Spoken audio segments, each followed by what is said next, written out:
సిద్దిపేట జిల్లా కేంద్రంలోని మిడిదొడ్డి మండలంలో 5K రన్ను గత 10 రోజులుగా నిర్వహిస్తున్నటువంటి తోట కమలాకర్ రెడ్డి ఆధ్వర్యంలో ఈ యొక్క కార్యక్రమాన్ని నిర్వహించడం. ఎందుకంటే యాంటీ డ్రగ్స్ యూత్ ఫోర్స్ ఆధ్వర్యంలో, అదేవిధంగా సిద్దిపేట రన్నర్ అసోసియేషన్ ఆధ్వర్యంలో కూడా ఈ యొక్క కార్యక్రమాన్ని తోట కమలాకర్ రెడ్డి వారి ఆధ్వర్యంలో నిర్వహిస్తున్న కార్యక్రమానికి ముఖ్య అతిథిగా స్థానిక ఎమ్మెల్యేతో పాటు ప్రజాప్రతినిధులు, యూత్ అందరూ కూడా పాల్గొన్న పరిస్థితి మనం చూస్తున్నాం. దానికి సంబంధించి తోట కమలాకర్ రెడ్డి మనతో ఉన్నారు. చెప్పండి, ఈ 10 రోజుల్లో ఈ యొక్క యూత్ నుంచి ఎటువంటి అవేర్నెస్ వచ్చింది, ఏమంటున్నారు ఆ విషయంలో?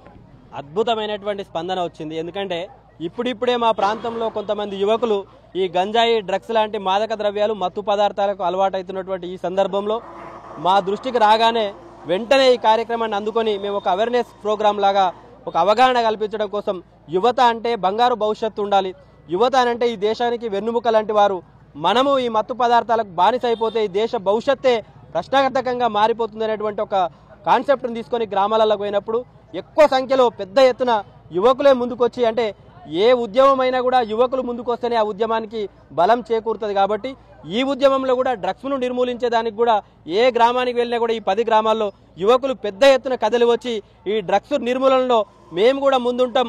మా గ్రామాలలో ఎవరైనా డబ్బుల కోసం ఆశపడి దిగజారి కనుక డ్రగ్స్ అమ్మినట్టయితే, లేకపోతే కొంతమంది పిల్లలకు అలవాటు చేసినట్టయితే వాళ్ళను మేమే స్వయంగా కాపలాగాసైనా సరే పట్టుకొని ప్రభుత్వానికి, పోలీసులకు అప్పచెప్తాం. అవసరం అనుకుంటే మీకు కూడా ఇన్ఫర్మేషన్ ఇస్తామన్నా దీని మీద మీరు కూడా వెంటనే స్పందించాలని చెప్పేసి స్వచ్ఛందంగా చాలా మంది ముందుకు వచ్చి ఈ కార్యక్రమంలో పాల్పంచుకోవడం జరిగింది.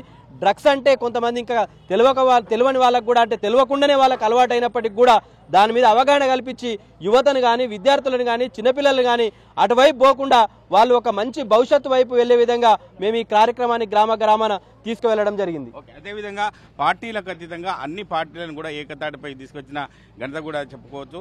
ఏమంటున్నారు మిగతా వారు, ఏం చెప్తున్నారు మీతోని? వాస్తవానికి ఇది రాజకీయాలు చేయాల్సినటువంటి సమయం కాదు. రాజకీయాలతో పని కూడా లేదు. ఇప్పుడు ఎన్నికలు అయిపోయినాయి, ఓట్లు అయిపోయినాయి, అన్నీ అయిపోయినాయి. కానీ యువకులను రక్షించుకోవాల్సినటువంటి బాధ్యత మన మీద ఉంటుంది. మన ప్రాంతంలో ఈ గంజాయి, డ్రగ్స్ అనేది సమాజానికి చాలా ప్రమాదకరం. ఎందుకనంటే ఇది కరోనా కంటే కూడా, క్యాన్సర్ కంటే కూడా, ఎయిడ్స్ కంటే కూడా, ఏ రోగానికంటే కూడా భయంకరమైనటువంటి రుగ్మత. సమాజానికి ఇది రుగ్మత లాంటిది. కాబట్టి దీని మీద అందరూ స్పందించాలి. ఈ ఉద్యమం మొదలు పెట్టంగానే అన్ని పార్టీలు కూడా కదలి రావాలని చెప్పంగానే ఎవ్వరు కూడా, అంటే ప్రతి ఒక్కరూ వాళ్ళ రాజకీయ ప్రయోజనాలను పక్కన పెట్టి యువకులు ఉంటేనే, ప్రజలు మంచిగుంటేనే మనం ఏ రాజకీయమైనా చేసుకోవచ్చు. కాబట్టి వాళ్ళందరూ వాళ్ళ పార్టీలు అవి అన్నీ కూడా మాతో కలిసి వచ్చి ఈ ఉద్యమంలో పాల్గొన్నారు. వాళ్ళు పాల్గొనిన దానికి వాళ్ళ పార్టీ కార్యకర్తలు, శ్రేణులు కూడా ఈ ఉద్యమంలోకి వచ్చిన తర్వాత ఇంకా ఈ ఉద్యమానికి కొంత ఊపొచ్చింది.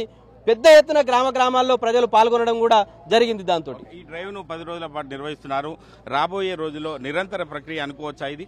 తప్పకుండా అన్న. ఎందుకనంటే 10 రోజుల పాటు కేవలం మా మిరుదొడ్డి ప్రాంతంలో ఉన్నటువంటి 10 గ్రామాల్లో మేము ఒక అవేర్నెస్ తీసుకురావడం కోసం మాత్రమే ఈ కార్యక్రమాన్ని తీసుకున్నాం. 10 రోజులు పూర్తయింది. ఇది ముగింపు కాదు. ఇది మరొక కొత్త కార్యక్రమానికి, లేకపోతే కొత్త ఉద్యమానికి, డ్రగ్స్ ను నిర్మూలించడానికి ఇది ఒక కొత్త నూతన ఒరవడికి మరొక నాంది అని చెప్పుకునే విధంగా ఈరోజు ఈ కార్యక్రమాన్ని నిర్వహించుకున్నాం. రాను ముందు అన్ని ప్రభుత్వ, ప్రైవేటు పాఠశాలల్లో, లేకపోతే ఇంకా చాలా యువజన సంఘాలు ఉన్నాయి వారి ఆధ్వర్యంలో, లేకపోతే ఇంకా చాలా ప్రజా సంఘాలు ఉన్నాయి వారి ఆధ్వర్యంలో ఈ ఉద్యమాన్ని ఇట్లనే కొనసాగిస్తాం. డ్రగ్స్ ను మా ప్రాంతంలో ఇప్పుడే కాదు, అడుగు వెట్టనీయబోమని చెప్పేసి ప్రతిజ్ఞ తీసుకునేటువంటి యువతను తయారు చేసే విధంగా ముందు కూడా ఇంకా చాలా కార్యక్రమాలు మేము తీసుకుంటాం. అంటే రాబోయే రోజుల్లో ఇది నిరంతర ప్రక్రియగా యాంటీ డ్రగ్స్ పై పోరాటం చేస్తాం. ఎందుకంటే యువత చెడుదారిన పడకుండా ఉండాలంటే ఇటువంటి అవేర్నెస్ ప్రోగ్రాంలు ఉంటే చాలా బాగుంటుంది. కాబట్టి ఇటువంటి కార్యక్రమాన్ని మిడిదొడ్డి మండల కేంద్రంలో అన్ని గ్రామాలను కూడా చుట్టి వేసిన పరిస్థితి మనం చూస్తున్నాం.